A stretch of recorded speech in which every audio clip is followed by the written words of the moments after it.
दोस्तों, अगर आप एक सीएससी बीएलई हैं तो आप जो है हमेशा ये काम करते वक्त सोचते रहते होंगे कि हमको किस सर्विस में कितना फ़ायदा मिलेगा, कौन सी सर्विस हमारे काम की है, कौन सी सर्विस हमारे काम की नहीं है। देखिए, यहाँ पर जितनी सर्विस है फिलहाल सभी काम की है।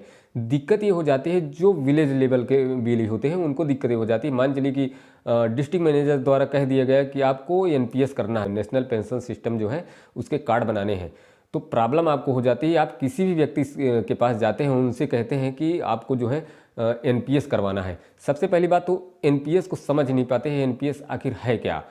तो आप उनको मान चलिए समझाते हैं, फिर भी उनके पल्ले नहीं पड़ता। वो कहते हैं भैया हम एनपीएस नहीं करवाएंगे, और आपको ऊपर से प्रेशर है कि आपको आज 5 एनपीएस करने ही करने हैं, 2 एनपीएस करने ही करने हैं। देखिए, डिस्ट्रिक्ट मैनेजर की भी उसमें गलती नहीं होती, उनको भी प्रेशर ऊपर से मिलता है।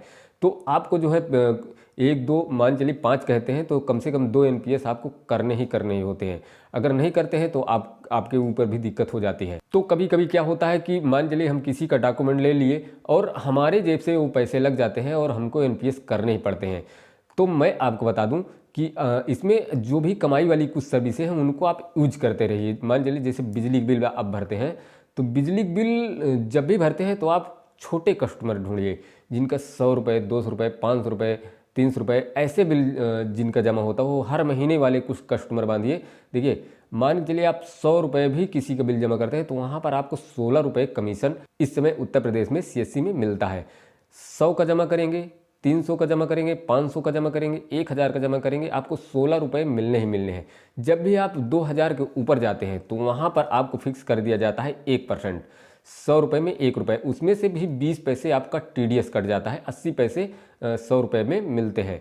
तो आप जो है छोटे कस्टमर ढूंढिए कि जो है मान चलिए 100-200 रुपये, 300 रुपये इतना बिल जमा करते हो तो आपको 16-16 रुपये जो है मिलते रहेंगे। मान चलिए आपने दिन भर में 10 कस्टमर का बिल जमा किया तो वहाँ पर आपको 160 रुपये बिल्कुल 100% मिल जाएंगे, और आपको इसमें तुरंत ही पैसे आपके वॉलेट में ऐड हो जाते हैं। इसमें कोई प्रॉब्लम नहीं होती है। ऐसा नहीं है कि कमीशन कुछ दिन बाद आएगा, उसमें कोई प्रॉब्लम नहीं होने वाली है।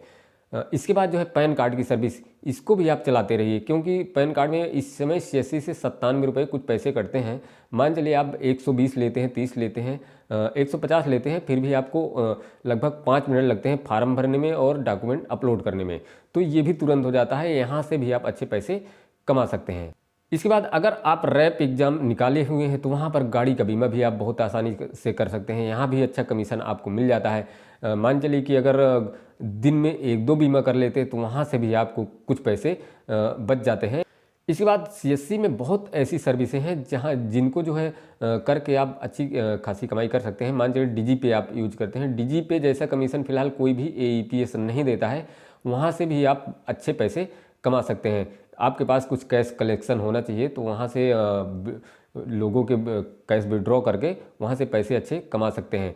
तो एक चीज़ और मैं बता दूं, जब भी आप एईपीएस डीजी पे चलाते हैं तो कुछ लोग क्या गलती करते हैं कि मान चलिए किसी का आप पैसे निकालते हैं तो वहाँ पर जो ट्रांजैक्शन आईडी होती है, एक आपको रजिस्टर्ड जरूर मेंटेन करके रखना है। वहाँ पर ट्रांजैक्शन आईडी, आधार नंबर, कस्टमर का नाम, ये सारी चीज़ें ज़रूर आप लिखते रहिए, क्योंकि कभी भी आपको अगर दिक्कत होती है, कस्टमर बोलता है कि नहीं हमारे खाते से इतने पैसे कट गए, तो आपको वहाँ भी बहुत सारी हेल्प मिलती रहेगी। तो सीएससी में फ़िलहाल जो है अगर आप काम करते हैं तो अच्छी सर्विसें हैं। फिलहाल इस वक्त ई डिस्ट्रिक्ट आ गया है, यहाँ भी अच्छा है। मान चलिए कि आप 30 रुपये आय का लेते हैं या जाति निवास कुछ भी बनाते हैं, 30 रुपये लेते हैं तो वहाँ पर 17 रुपये 77 पैसे कटते हैं आपके, और आपको 30 रुपये लेना है। वहाँ पर भी मान चलिए कि जब भी आप प्रिंट करके देते हैं तो 1-2 रुपये का खर्च उसमें भी आ जाता है, तो अच्छे पैसे आपको बचने वाले हैं। दिन में अगर 10 लोग भी करवाते हैं, आय जाति निवास कुछ भी बनवाते हैं, तो आपको अच्छे पैसे इसमें बचने वाले हैं। और हाँ,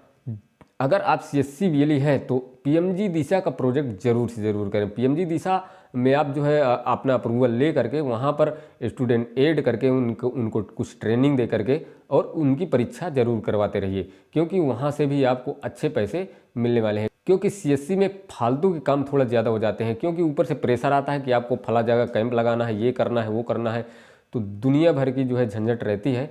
तो आपको कमाई वाले कुछ सिस्टम करते रहना है। उसमें मान चलिए कोई फार्म लेकर आता है, आपको आय जात निवास बनवाने आता है, आपको दिन में कहीं कैंप करना है, तो आप कागज़ जितने भी उनके डॉक्यूमेंट रखाते रहिए और रात के 1-2 घंटे का टाइम निकाल के उनके फॉर्म भर सकते हैं और अच्छे पैसे कमा सकते हैं।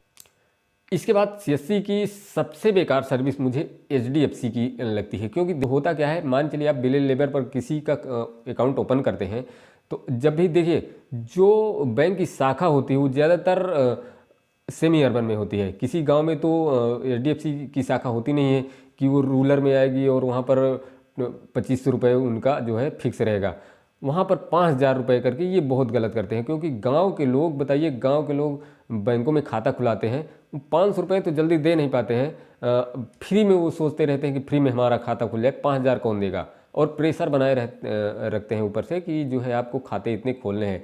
लोन की लीड डलवाते हैं लेकिन कभी लोन पास नहीं करते हैं, बहुत बड़ी समस्या हो जाती है। और हफ्ते में एक दिन जरूर प्रेशर बनाते हैं कि आपको इतने खाते खोलने हैं। कोई भी बेली बताइए कैसे खाते खोलेगा? इनको कुछ समझना चाहिए कि अगर आप कोई भी सीएससी बेली गांव में बैठा है तो गांव में कोई 5000 रुपये दे करके खाते नहीं खुलवाएगा। इसके बाद जो बड़े बिजनेसमैन हैं कुछ गांव में या सरकारी नौकरी करते हैं, तो वो गांव में सीएससी सेंटर पर खाते जल्दी नहीं खुलवाते हैं, वो जाएंगे सीधे ब्रांच, वहाँ से खाते खुलवाएंगे। उनको जो है डर रहता है कि कहीं ये सीएससी सेंटर यहाँ कुछ प्रॉब्लम ना हो जाए, तो सीधे ब्रांच पहुँचते हैं और वहाँ पर खाते खुलवा लेते हैं। तो ये थोड़ा समझना चाहिए सर कि जो भी बीसी पॉइंट मिलता है या जो भी एचडीएफसी बैंक का मिला है, तो वहाँ पर कुछ इनका जो है करना चाहिए, कुछ कम करना चाहिए। मान चलिए 500 रुपये से अदर बैंक में लोग जाके खाते खुलवा लेते हैं, तो यहाँ पर 1000 रुपये कर दें, 1500 रुपये कर दें, लेकिन 5-5 हज़ार रुपये बताइए कौन सा व्यक्ति जो है गांव का जो 100-200 रुपये में दिहाड़ी करता है वो 5000 रुपये दे करके खाते खुलवाएगा। और जो अच्छा कमाते हैं वो जाके सीधे ब्रांच से खुलवा लेते हैं, वो वहाँ पर विश्वास नहीं करते हैं। तो ये बड़ी समस्या होती है। सो दोस्तों, आशा करता हूँ वीडियो आपको पसंद आई होगी। अगर वीडियो पसंद आए तो लाइक कमेंट शेयर जरूर कर दीजिए दोस्तों। चैनल को सब्सक्राइब करना बिल्कुल मत भूलिएगा। मिलता हूँ किसी नए वीडियो में नए टॉपिक के साथ, तब तक के लिए जय हिंद।